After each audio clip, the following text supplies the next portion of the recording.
ఆరుగురు ఎమ్మెల్యేలని తెస్తా మంత్రి పదవి ఇస్తారా? కాంగ్రెస్ అధిష్టానానికి కవిత ప్రతిపాదన. టీపీసీసీ సుముఖత అంటూ వార్త కనిపిస్తుంది. గ్రీన్ సిగ్నల్ ఇచ్చేందుకు సిద్ధమైన హైకమాండ్. రేవంత్ సన్నిహితుల వ్యతిరేకతతో బ్రేక్. ఆంధ్రజ్యోతికి అందిన పక్కా సమాచారం. జర్నలిజం కాదు శాడిజం అని కవిత రుసరుస. ఇక కొంతకాలంగా బీఆర్ఎస్ లైన్కు భిన్నంగా వైఖరి. జైలు నుండి బయటకు వచ్చాక స్వరంలో మార్పు. సామాజిక తెలంగాణ రాలేదంటూ గత కేసీఆర్ పాలనకు వ్యతిరేకంగా వ్యాఖ్యలు. పర్యటనలతో సొంత అడుగులు నిజం కాదా? బీఆర్ఎస్ పార్టీ ఎమ్మెల్సీ కవిత కాంగ్రెస్లో చేరేందుకు ఆ పార్టీతో రాయబారం నేర్పిన అంశానికి సంబంధించిన మరింత సమాచారం వెలుగులోకి వచ్చింది. కాంగ్రెస్లో తాను చేరడంతో పాటు బీఆర్ఎస్ నుంచి ఆరుగురు ఎమ్మెల్యేని తీసుకొస్తా, నాకు మంత్రి పదవి ఇస్తారా అని కాంగ్రెస్ అధిష్టానం ముందు కవిత ప్రతిపాదన పెట్టినట్లుగా విశ్వసనీయంగా తెలిసింది. ఇందుకు సంబంధించి ఆంధ్రజ్యోతికి పక్కా సమాచారం అందింది.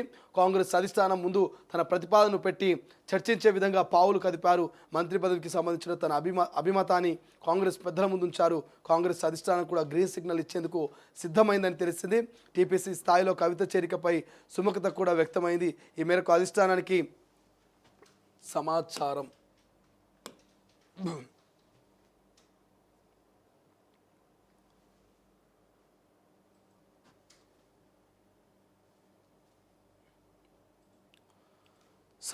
ఇచ్చింది. కానీ సీఎం రేవంత్ రెడ్డి సన్నిహిత వర్గాలు మాత్రం కవిత చేరికకు అభ్యంతరం చెప్పాయి. కేసీఆర్ కుటుంబాన్ని చీల్చిన అపవాదన మూటగట్టుకోవాల్సి వస్తుందని, అది ప్రజల్లోకి తప్పుడు సంకేతాలు తీసుకెళ్తుందంటూ అధిష్టానానికి చెప్పారు. దాంతో కాంగ్రెస్లో కవిత చేరికకు బ్రేక్ పడింది. కవిత కాంగ్రెస్తో రాయబారం జరిపిన విషయాన్ని మంగళవారం ఆంధ్రజ్యోతి ప్రముఖంగా ప్రచురించిన విషయం తెలిసిందే. ఆంధ్రజ్యోతి కథనం రాష్ట్ర వ్యాప్తంగా సంచలనం రేపింది. రాజకీయ వర్గాల్లో తీవ్ర చర్చకు దారితీసింది. అయితే గత 2 రోజులుగా ఆంధ్రజ్యోతిలో ప్రచురితమవుతున్న కథనాలపై కవిత రుసరుసలాడారు. కనీసం తనను సంప్రదించకుండా వార్తలు ఇచ్చారని, ఇది జర్నలిజమా శాడిజమా అంటూ ఎక్స్ వేదికగా ఓ పోస్ట్ పెట్టారు. కాంగ్రెస్తో రాయబారం నేర్పిన విషయంపై కవితతో మాట్లాడేందుకు మంగళవారం ఆంధ్రజ్యోతి ప్రతినిధి ఫోన్లో సంప్రదించగా ఆమె స్పందించలేదు. దీంతో కీలక అంశంపై వివరణ ఇవ్వాల్సి వస్తుందని ఆమె స్పందించలేదని విషయం స్పష్టమవుతోంది. జరిగింది ఇదైతే ఆమె అసబద్ధమైన వ్యాఖ్యలతో పోస్టులు పెట్టారు. కొంతకాలంగా ఉక్కపోత. బీఆర్ఎస్లో కవిత గత కొంతకాలంగా ఉక్కపోతకు గురవుతున్నారు. బీఆర్ఎస్లో తనకు తగిన ప్రాధాన్యత దక్కడం లేదన్న అసంతృప్తితో ఉన్నారు. ప్రధానంగా ఢిల్లీ మద్యం పాలసీ కేసులో అరెస్ట్ అయి బెయిల్పై విడుదలైన తర్వాత రాజకీయంగా ఆమె ఆశించిన విధంగా రాజకీయ పరిణామాలు లేవు. కేసీఆర్ చుట్టూ దయ్యాలున్నాయంటూ కవిత వ్యాఖ్యానించడం ఇందుకు నిదర్శనం. పైగా సొంత పార్టీలో తీవ్ర వివక్షత నిరాదరణకు గురవుతున్న అభిప్రాయం ఆమెలో నెలకొంది. గతంలో ఉన్నంత ప్రాధాన్యతను కూడా పార్టీ వర్గాలు శ్రేణులు ఇవ్వడం లేదని అసంతృప్తులు రగిలిపోతున్నారు. దీనికి తోడు బీఆర్ఎస్ రజోత్సవ సభానంతరం ఆమె రాసిన లేఖకు పార్టీ పెద్దల నుంచి ఎటువంటి స్పందన రాలేదు. ఆమె అమెరికా పర్యటన నుంచి వచ్చే ఒకే రోజు ముందే లేఖ బయటకు రావడంతో బీఆర్ఎస్లో కలకలం రేగింది. ఆ లేఖ తానే రాసినట్లు చెబుతూ కవిత కొన్ని తీవ్రమైన సంచలన వ్యాఖ్యలు చేశారు.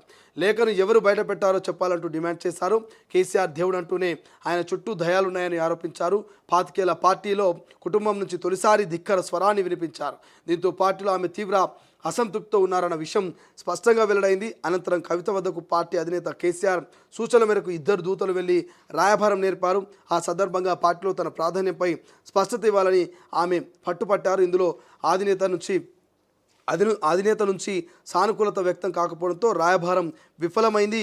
ఆ మరుసటి రోజే సింగరేణి కార్మికుల కోసం సింగరేణి జాగృతి అనుబంధ సంఘాన్ని కవిత ఏర్పాటు చేశారు. ఇక బీఆర్ఎస్ లైన్కు భిన్నంగా అంటూ ఇక్కడ పెద్ద ఎత్తున వార్త రాశారు. అయినప్పటికీ కూడా మనకి ఇక్కడ క్లియర్గా ఎక్కువగా డిస్కషన్ చేయాల్సిన అవసరం అయితే లేదు. బిడ్డ ఓడిపోతే 6 నెలల్లో ఎమ్మెల్సీని చేశారు. దళితులు బీసీలకు ఉద్యోగాలు అక్కర్లేదా? బర్రెలు గొర్రెలు పెంచుకుంటూ బతకాలా? మాజీ సీఎం అలాంటి పథకాలు పెట్టారు. ఆయన కుటుంబ సభ్యులకి ఉద్యోగాలు ఇచ్చారు. కులం వల్ల గుర్తింపు రాదు, చదువుతోనే వస్తున్నట్టు ముఖ్యమంత్రి రేవంత్ రెడ్డి. ముఖ్యమంత్రి రేవంత్ రెడ్డి వ్యాఖ్యలు అవి నిన్న అక్కడ విద్యార్థుల్ని ఉద్దేశించి అక్కడ మాజీ ముఖ్యమంత్రిని ఉద్దేశించి మాట్లాడినారు. కానీ ఇప్పుడు మనం డిస్కషన్ చేయాల్సింది కల్వకుట్ల కవిత, కల్వకుట్ల ఫ్యామిలీ గురించి. కాబట్టి కల్వకుట్ల కవిత నిజంగానే కాంగ్రెస్ పార్టీని మంతనాలు జరిపిందా లేదా పక్కన పెడితే ఇక్కడ ఒక కథనం అయితే రాసిరు. ఆమె మంతనాలు జరిపిందట. ఓ 6 మంది ఎమ్మెల్యేలు తీసుకొని వస్తా మంత్రి పదవి ఇస్తారంటే దానికి కాంగ్రెస్ పార్టీ కూడా డన్ అన్నదట, సై అని చెప్పిందట. కానీ కొంతమంది రేవంత్ రెడ్డికి అత్యంత సన్నిహితులు వ్యతిరేకించినట. ఎందుకు అక్కడటువంటి తలనొప్పిని తెచ్చి మళ్ళీ కాంగ్రెస్లో పెట్టుకుందాం, ఇప్పటికే కల్వకుట్ల పార్టీని చీల్చినమని, కల్వకుట్ల ఫ్యామిలీని కూల్చినమని, విడదీసినమని ఒక బదలాం మన మీద వచ్చేటువంటి అవకాశం ఉంటుంది. భవిష్యత్తులో దాన్ని మనం ఎదుర్కోలేము. అటువంటి ఆ అవమానాల్ని మనకు భవిష్యత్తులో ఎదుర్కోవద్దంటే కల్వకుంట్ల ఫ్యామిలీ నుంచి వచ్చేటువంటి కవితను మనం పార్టీలో చేర్చుకోవద్దని మరి కొంతమంది రేవంత్ రెడ్డికి సలహాలు సూచనలు చేసేసరికి కవిత కాంగ్రెస్లోకి వచ్చేటువంటి చేరికకు బ్రేక్ పడ్డట్టు తెలుస్తోంది. సో ఇక కవితకు వేరే ఆప్షన్ ఏం లేదు. ఒకటి పార్టీ పెట్టాలి, ప్రజలకు పోవాలి, ఆ పార్టీ నడవకపోతే తీసుకొచ్చి మళ్ళీ కాంగ్రెస్ని విలీనం చేయాలి. ఇక ఇంతకు మించి ఆప్షన్ లేదు. యాస్టీస్గా షర్మిలక్క ఏ స్థాయిలో అయితే పార్టీ పెట్టి ప్రజలకు పోయి ఫైట్ చేసిందో కవితక్క కూడా యాస్టీస్గా పార్టీ పెడుతుంది, ఫైట్ చేస్తుంది. మళ్ళీ ఆ పార్టీని కాంగ్రెస్లోనో మరి బీజేపీలోనో విలీనం చేస్తుంది. బీజేపీలో అంటూ లిక్కర్ కేసు ఆరోపణ ఎదుర్కొన్నది కాబట్టి బీజేపీలో చేయకపోవచ్చు. ఈ ఆప్షను నాకు తెలిసి అయితే మళ్ళీ కాంగ్రెస్లోనే ఆమె విలీనం చేస్తే అంతకు మించి లేదు. సో మళ్ళీ డిస్కషన్ చేసుకుందాం. ఒకసారి పోల్ పెట్టినాము, ఆ పోల్ గురించి కూడా చూసే ప్రయత్నం చేద్దాం. ఒక్కసారి కల్వకుంట్ల ఫ్యామిలీ పరిస్థితి ఏందని మనం పోల్ పెట్టినాం కదా, ఆ పోల్ ఒకసారి చూసేటువంటి ప్రయత్నం చేద్దాం. దాని తర్వాత కవితక్క భవిష్యత్తు కార్యాచరణ ఏంది కదా అనేది మనం క్లియర్గా ఎక్స్ప్లెయిన్ చేసుకుందాం. బీఆర్ఎస్ పార్టీ భవిష్యత్తులో గ్రాఫ్ పెరుగుతుందా తగ్గుతుందా అంటే పెరుగుతుందని 52% పెట్టిరా. అంటే ఆల్మోస్ట్ చాలామందికి నమ్మకం ఉంది. ఏమని నమ్మకం ఉంది? బీఆర్ఎస్ పార్టీ గ్రాఫ్ భవిష్యత్తులో ఏం పడిపోదు, కవితక్క కొత్త పార్టీ పెట్టినా బీఆర్ఎస్ పార్టీ గ్రాఫ్ ఎక్కడా పడిపోదు, అట్లనే ఉంటుందని మరి గట్టిగానే తెలంగాణ ప్రజలు కేసీఆర్ సార్ మీద కేటీఆర్ మీద నమ్మకం పెట్టుకున్నట్టు తెలుస్తుంది. మరి కవితక్క కొత్త దుకాణం పెట్టినా కూడా బీఆర్ఎస్ పార్టీ గ్రాఫ్ అయితే ఎక్కడా పడిపోదంటూ పోస్ట్ పెట్టింది. కాబట్టి సో చూడాలి ఏం జరుగుతుంది అనేది. సో ఇక్కడ కవితక్క గురించి చెప్పినాం కదా, కవితక్క గురించిగా కన్ఫ్యూజన్ ఏం లేదు, క్లారిటీ ఉన్నది. కాంగ్రెస్లోకి పోవాలనుకున్నది, 6 మంది ఎమ్మెల్యేలు తీసుకొస్తామా బీఆర్ఎస్ పార్టీలోకి వెళ్ళని చెప్పింది. సో 6 మంది ఎమ్మెల్యేలు మరి ఓకే అంటే మరి మేము జాయిన్ అవుతాం కానీ నాకు మంత్రి పదవి కావాలని కండిషన్ పెట్టింది. సో సరే 6గురిని ఎమ్మెల్యేలు తీసుకొని రా, మీకు మంత్రి పదవి ఇస్తామని కాంగ్రెస్ నుంచి గ్రీన్ సిగ్నల్ వచ్చిందంట. కానీ రేవంత్ రెడ్డికి దగ్గరగా ఉన్నటువంటి కొంతమంది నాయకులు వద్దు, ఈ టైంలో కనుక కవితను తెచ్చి మన పార్టీలో పెట్టుకుంటే మనకు పార్టీకి పేరు ప్రతిష్టల కంటే బదనామే ఎక్కువైనటువంటి అవకాశం ఉంటాము.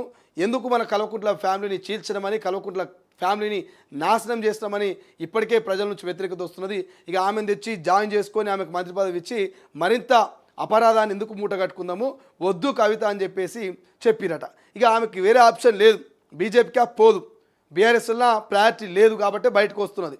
కాంగ్రెస్ వద్దని చెప్పే ఒక మీద తలుపులు పెట్టే. మరి ఏం చేయాలి ఇప్పుడు ఆప్షను?